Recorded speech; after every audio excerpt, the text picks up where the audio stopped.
Update ho tayo mula sa National Food Authority dahil tinatayang may epekto rin po itong giyera sa gitnang silangan dito ho sa supply ng bigas. Lalo ho at malaking bahagi po ng ating supply ay nakadepende sa importasyon o sa inaangkat po sa ibang mga bansa. Kasama ho natin magkakabombo ang Administrator ng National Food Authority, si Dr. Larry Lacson. Magandang araw ho sa inyo, Administrator. Welcome sa Bombo Radio Philippines sa Bombo Network News. Si Bombo Genesis at Bombo Ever po ito. Thank you so much for joining us sa Bombo Radio Philippines.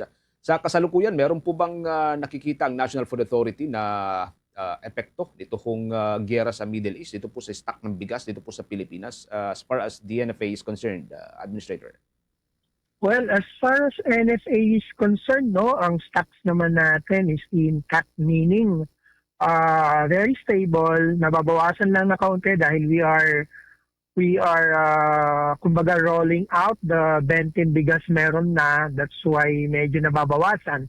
But as we know, eto papalapit tayo sa peak harvest season, mare-replenish din yan. Pero pangkalahatan sa Philippines, ang stocks natin is stable, meaning the supply and demand plus the importation sapat na sapat with buffer stock nationwide. That's based on the data na nakita natin from the Department of Agriculture. Oo. Pero bilang consolation na rin po sa mga kababayan po natin, sir, may hawak po kayong figure sa ngayon as to doon sa nababanggit ninyong stock nationwide? In terms of NFA stocks, meron tayo ngayong buffer stock that will last 10.3 days, no? Ibig sabihin yan, ang bigas natin pwedeng tumagal lahat buong Pilipinas, pakakainin ng 10.3 days.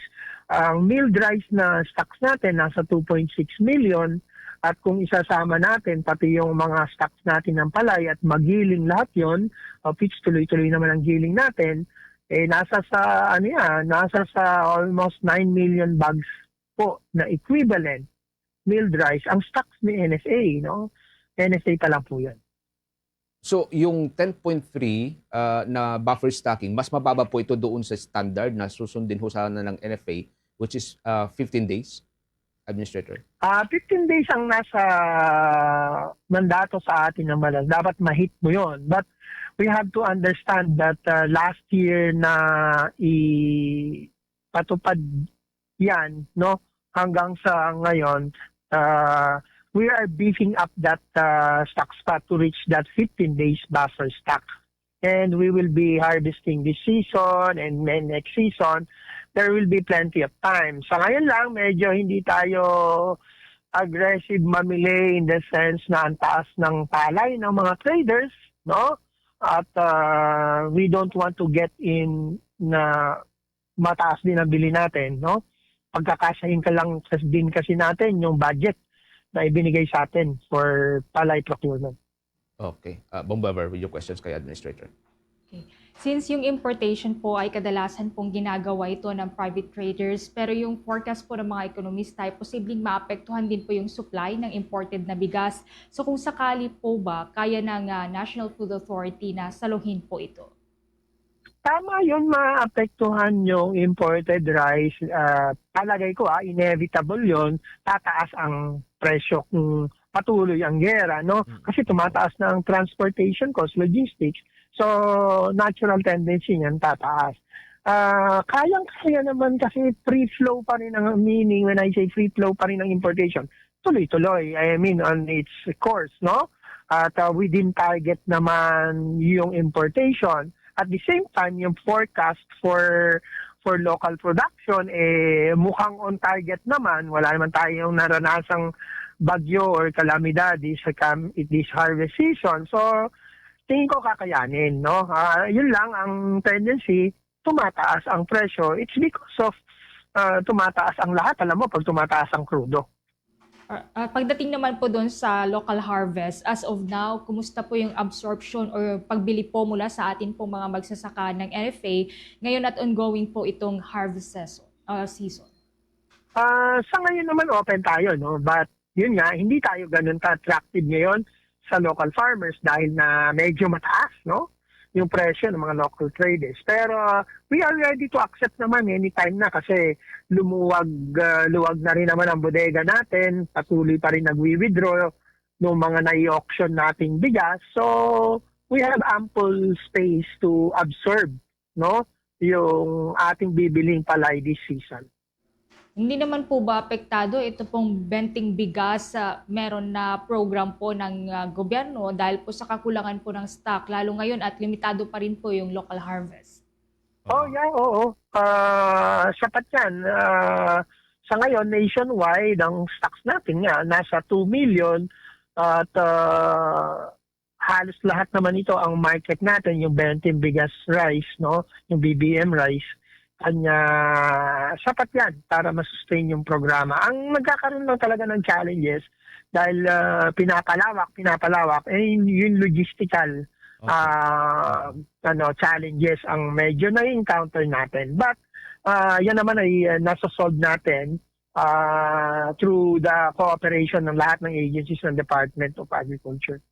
Right. Habol ko na rin po, Administrator, according po kasi sa ilang ekonomista ay nagiging caution po daw itong benting bigas meron na program para kahit papaano hindi po labis yung pagtaas ng presyo ng bigas after nga po nitong nangyayari pong digmaan sa Middle East. So masisiguro po ba natin na masusustain pa rin po ito? Tama yon, no? Talagang nakukusyon ng benting bigas meron na yung nangyayaring kaguluhan sa Middle East. And at the same time, yung inflation, yung pagtaas ng presyo ng mga bilihin, malaking cushion yung benting bigas meron na. Just imagine, ang ngayon meron ng 60 pesos na rice sa merkado at kung yung BBM rice ay 20 pesos, imagine, times 3, no? Malaking bagay yun. Parang tipong yung budget mo ng bigas mo na panggastos mo ng isang buwan, magiging 3 buwan, no? Magiging times 3 kasi nga sa presyo, no? Napakalaking cushion yun. Tama yun. Kanya nga ang Department of Agriculture, NFA, FTI, mas lalo natin pinapalawak yung implementation ng BBM rice because we are aware dun sa sinasabi rin naman ng ating mga ekonomista na this is the cushion, no? Ito yung mas nakakatulong. That's why we are experiencing influx of many kababayan sa mga kadiwa ng Pangulo. Bombo Jet. Okay. Panghuli na lang siguro, Administrator, kung sakali hong tumagal palalo itong crisis dyan sa may gitnang silangan, and with the advent nga nitong lean months, pagsapit po ng May at June hanggang July, and considering yung pong nababanggit ninyo kanina na hanggang 2 milyong bags na yung pansupply sa BBM rice, kaya ho ba ninyong i-sustain kung sakali po na mangyari nga ho ito, based doon sa kasalukuyang level ng stock na meron po tayo sa ngayon? Kayang-kaya yan. Kayang-kaya yan. Kasi to give context, no, kahit nung pandemic, no, pandemic period, talagang lahat na hirapan sa kinaya yan at 9 days buffers.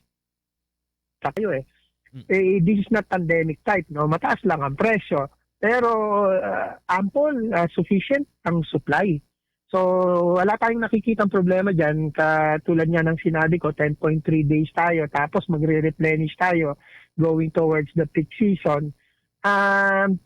Wala tayong dapat pangambahan pagdating dyan. We can sustain the P20 and we can sustain kung meron man calamities na darating, may pagkukuhanan tayo ng bigas from the National Food Authority.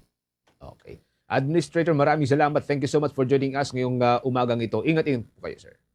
Well, natutuwa po tayo sa ating mga magsasaka ngayon. Maganda po ang presyo ng palay and hopefully kumita po ang lahat, no? I know medyo magte-taper ng konti yung presyo during the peak season, but we don't see any reason para malugi ngayon ang ating mga magsasaka. Salamat and good morning. Okay. Thank you. Thank you so much, Administrator. Si Administrator Larry Lacson ang pinuno ng National Food Authority, mga kabombo. Kaugnay po sa impact ng giyera sa gitnang silangan sa supply at stock ng bigas dito sa Pilipinas. For the most trusted source of news and information, visit our website at www.bomboradio.com. Follow us on Bombo Radio mobile app, Facebook, YouTube, TikTok, and X, formerly Twitter. Like, share, and stay connected anytime. anywhere.